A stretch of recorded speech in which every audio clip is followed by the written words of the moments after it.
Hi, my name is Annie Fodge, and I'm going to be discussing decision making in the brain today.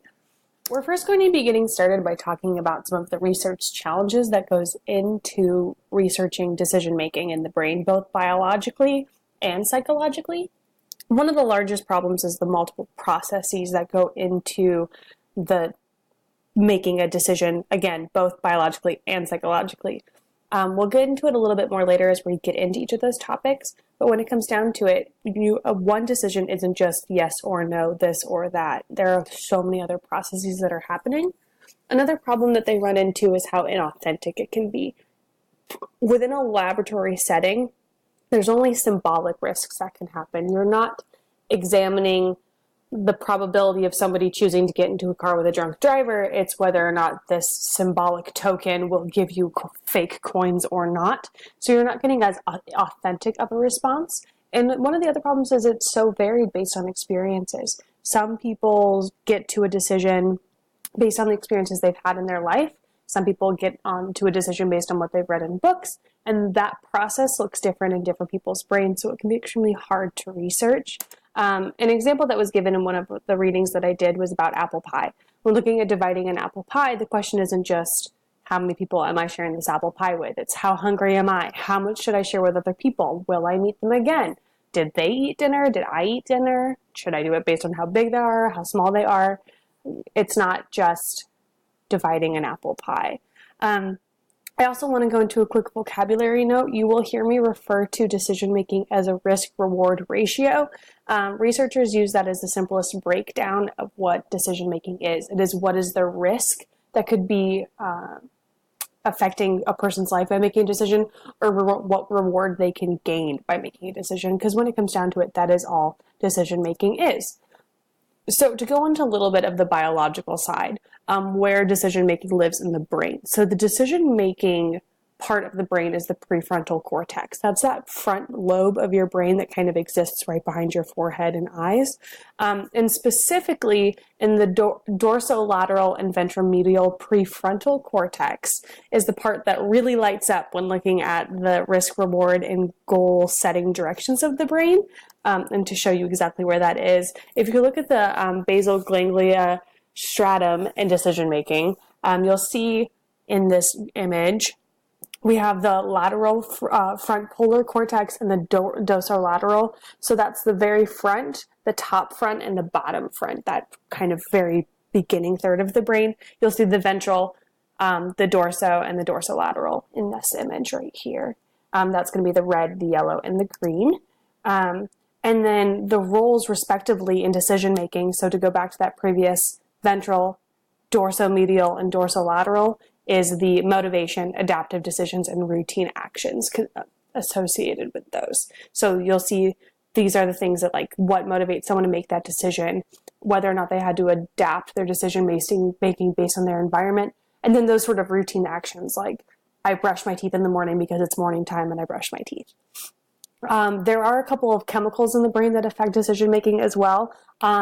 In a study done, it was discovered that when injected with dopamine or serotonin, higher levels of dopamine created a higher reward prediction, meaning that people are going to be more inclined to think that something that saying yes to a decision would benefit them, versus higher levels of serotonin have a higher risk prediction. So those happy hormones make you think that things are going to go in your direction, and those sad ones make you think the opposite.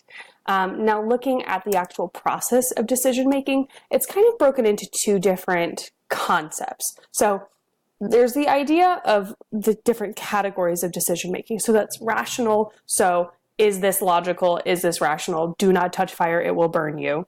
The intuitive, sort of that gut intuition, like I'm going to go with this, but I don't necessarily have a reason why. The dependent, those are the situations like the apple pie. How hungry am I? How hungry are they? The avoidant, I don't want to do that decisions. And then the spontaneous, there's sort of no rhyme or reason behind it.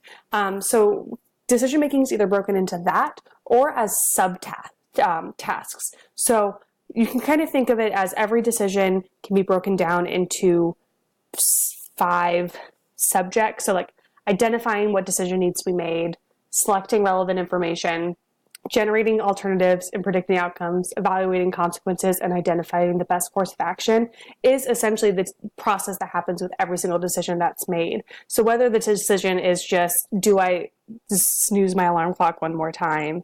You have to go through all those steps in order to make that decision, which is why it can be kind of hard to research.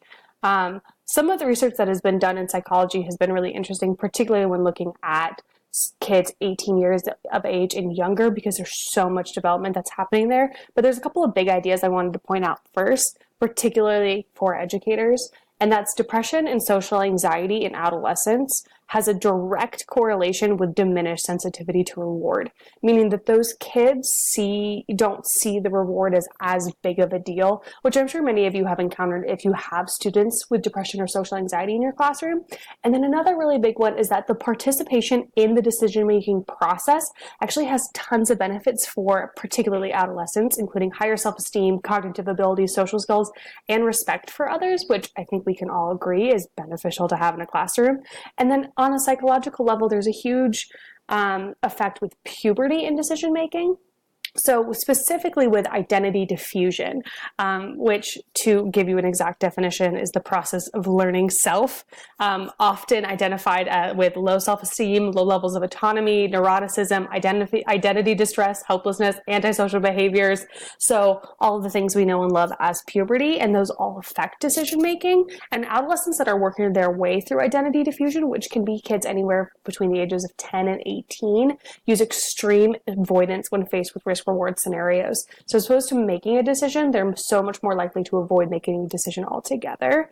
And then I think it's also important to point out that there is a dynamic with parent relationships as well. There's a direct correlation between parents with depression and students with depression. So parents who show high depression symptoms and who have students with depression are so much more less reward motivated. Those extrinsic motivators don't work as well with them. Also, parenting style has a huge correlation with decision making. Parenting style being permissive, authoritative, or authoritativeness. The students who have parents who create a lot of structure for them, although those students struggle a little bit more with identity diffusion, are better at decision making. So you'll see often that students with parents who are very hands-on do a better job making higher quality decisions. And then for all of us teachers, some of the things to consider. It was found that if you are having, well, for any person, but if you're having a student who is struggling with decision making or who are not making smart decisions, 15 minutes of mindfulness or meditation can make for better decisions. So if you have a student who is not making the best decisions, pulling them out of that setting and giving them 15 minutes to really sort of pro-con a set of decisions not only gives them a higher level of skills, but also allows them to take more time to make those decisions. And as I mentioned before, there is a correlation with psychological disorders and decision-making, particularly anxiety and depression and extrinsic motivation. A lot of times those students need more than just that you will get a good grade for doing a good job. There needs to be more motivation there because they don't see reward in decisions. So if you are having students who are not making great choices, or you want to participate in their decision-making process, because as I mentioned in the psychology slide, students who participate in their decision-making process have those higher social skills and cognitive abilities and higher respect. There are a couple of ways that you can help them.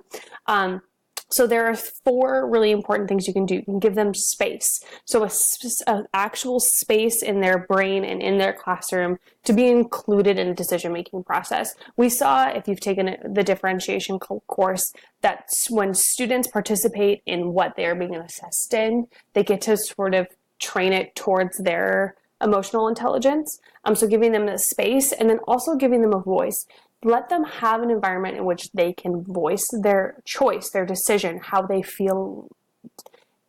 Giving them the ability to just make the decision isn't enough. They have to have a place where they can voice it, and that voice needs to be heard, whether that's one-on-one with parent and student, or teacher, parent, student, or teacher, student. That student's voice needs to be heard. And then if it's plausible, act on that decision. If a student comes to you and says, I feel like this note-taking style doesn't work for me, and you say, okay, what would you like to do? And that student comes up with a solution, let them try it out. And that's going to make a huge difference, because when it comes down to it, students who participate in their decision-making process make better decisions. So that's all I have for you today. So if you have any additional questions about decision-making, feel free to send me an email, and I would be happy to answer any questions that you have. Thank you.